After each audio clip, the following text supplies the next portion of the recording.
अस्सलाम वालेकुम नाज़रीन, मैं हूं आसिफ जट। पाकिस्तान में इस वक्त बिजली के बिल जो हैं इतनी शिद्दत इख्तियार कर गई है उनके प्राइसेस के, मस्जिदों में ऐलान होने शुरू हो गया है कि अब अगर वापटा वाले बिजली का बिल लेने आए तो आपने बिल नहीं देना, और अगर आपका मीटर काटने आए तो आपने जो है मिलकर उनको मार कुट के भगाना है। अच्छा, ये अजीबो गरीब सी सिचुएशन हो गई है। मैं जब जनरल मुजम्मिल थे चेयरमैन वापटा, तो मेरी उनसे मुलाकात हुई थी। उनके टेन्योर में पाकिस्तान का वाहिद इदारा था वापटा जो इंटरनेशनली रैंक किया जा रहा था, और सबसे अच्छी परफॉर्मेंस पाकिस्तान के नेशनल इदारों में वापटा की थी। ये जब जनरल मुजम्मिल का दौर था। अब पाकिस्तान में ये हालात है कि वापटा वो वाहिद इदारा बन चुका है कि जिसके ऊपर लोग सिविल लाफरमानी पे उतर के आए हैं।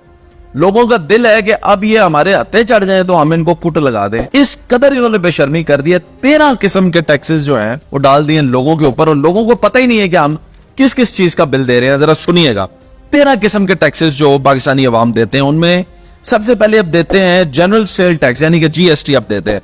नंबर 2 पे अब देते हैं फ्यूल प्राइस एडजस्टमेंट पर जीएसटी, यानी एक फ्यूल प्राइस एडजस्टमेंट ऑलरेडी है उस पर भी आप जीएसटी देते हैं। उसके बाद आप देते हैं फ्यूल प्राइस एडजस्टमेंट पर इलेक्ट्रिसिटी ड्यूटी, जिसे आप ईडी भी कहते हैं।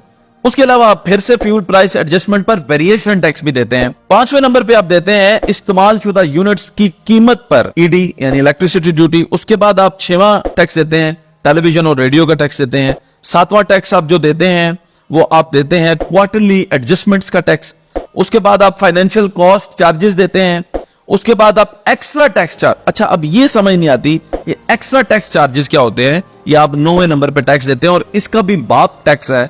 सारे टैक्सेस का बाप टैक्स जिसे कहते हैं वो टैक्स है फर्दर टैक्स। अब इस फर्दर टैक्स को कोई नाम भी दे रहे या कह दें कि ये जनाब हमारा जेब का टैक्स है या जेब खर्च है ये हमारी, तो फर्दर टैक्स भी आप देते हैं। उसके बाद जनाब 11वें नंबर पे आप देते हैं टैक्स विद होल्डिंग टैक्स, यानी विद होल्डिंग टैक्स के ऊपर आप टैक्स देते हैं। उसके बाद आप टैक्स मीटर रेंट देते हैं। एक वो मीटर है जिसको हमने खरीद कर अपने पैसों से खरीदा हुआ हमारा मीटर है, उसमें भी हम हर माह उसका रेंट देते हैं। उसके बाद हम इनकम टैक्स देते हैं। ये 13 किस्म के टैक्स है जो पाकिस्तानी अवाम पे लगाए जाते हैं। अब समझने की बात यह पूरी दुनिया में चीजें जो है ना, जब वो हम ज्यादा इस्तेमाल करते हैं तो फिर उनकी कीमत में हमें कमी मिलती है। मिसाल आप बड़ी आसान सी देता हूँ, गर्मियां जा रही हैं, आम जा रहे हैं। आप अगर 1 किलो आम खरीदते हैं आपको 300 रुपए किलो मिलते हैं। आप पूरी पेटी खरीद लें 7-8 किलो की तो आपको वो सस्ती पड़ जाती है, क्योंकि जी आपने ज्यादा खरीदा है। यहाँ पे जो ज्यादा यूनिट इस्तेमाल करता है ना, वो उसकी मौत कैसे वाक़या होती है जरा ये सुनिएगा। 100 यूनिट जिसने इस्तेमाल की उसको 2472 रुपया हमेशा से वापटा का एक ही मौकफ रहा है। 100-200 यूनिट इस्तेमाल करने वाले पे असरअंदाज नहीं होगा। आप जरा सुनिएगा, 100 जिसने इस्तेमाल की उसका बिल आएगा 2472 रुपए। 102 यूनिट जिसने इस्तेमाल की वो 3511। और सीधा सीधा देखें आप किधर 2 यूनिटों का बिल वहां पे वो कितना ले गए।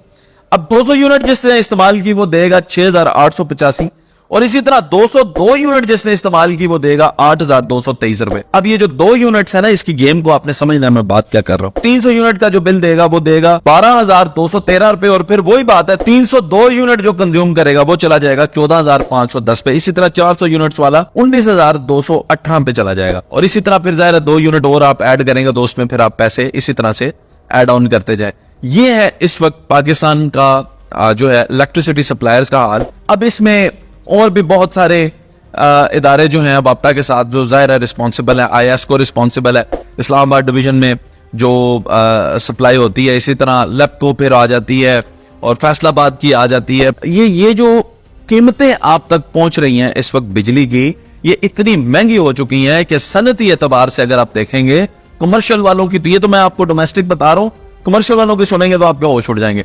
और फिर होता क्या है कि आपकी सनत मुतासिर होती है। वो यार वो तो चले कारोबारी हैं, अब गरीब आदमी, आपसे मैं पूछता हूं वजीर आजम साहब, मसला ये आप मुझे ये बता दें, 1200 रुपया मजदूर की दिहाड़ी 4 जुम्मे आप निकाल दें, 28 दिन का 1200 रुपए से अगर आप जरब दें तो 33,600 रुपए में से 4 बच्चे जिसके घर में हो और सिर्फ मियाँ बीवी हो। मैं आपको बड़ी मुख्तसर सी फैमिली बता रहा हूं, आपको पता है पाकिस्तान में जो गरीब लोग हैं फिर उनकी फैमिलियां भी बड़ी हैं, 4 बच्चे और एक मियाँ बीवी। अगर ये 6 लोगों की यानी जिसमें 4 बच्चे हैं फैमिली हो, आप बताएं अगर उनका बिल आ जाता है 20-22 हजार रुपए और उसकी 33,000 रुपए इनकम है, आप बताएं आटा, चीनी, घी, दालें, फिर स्कूल बच्चों की फीस, फिर कोई मेहमान आ गया, फिर कोई मजबूरी बीमारी आ गई, पेट्रोल भी उसने खरीदना है 300 रुपए लीटर।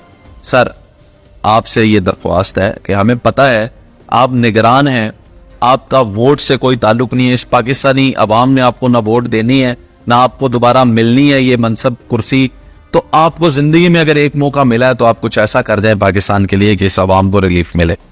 इस वक्त पाकिस्तान की अवाम बिजली के बिलों से बहुत हद तक परेशान है। कई ऐसे वाकयात हैं कि मीटर काटने वाले लोग चले गए हैं और उनके साथ हाथापाई के मामलात भी देखे जा रहे हैं। पाकिस्तान की अवाम को उतना ही तंग करें जितना वो बर्दाश्त करते हैं, क्योंकि अल्लाह भी इंसान को उतना ही आजमाता है जितना इंसान के अंदर बर्दाश्त का वादा होता है। आप इंसान को उसकी बर्दाश्त से ऊपर मत लेकर जाए।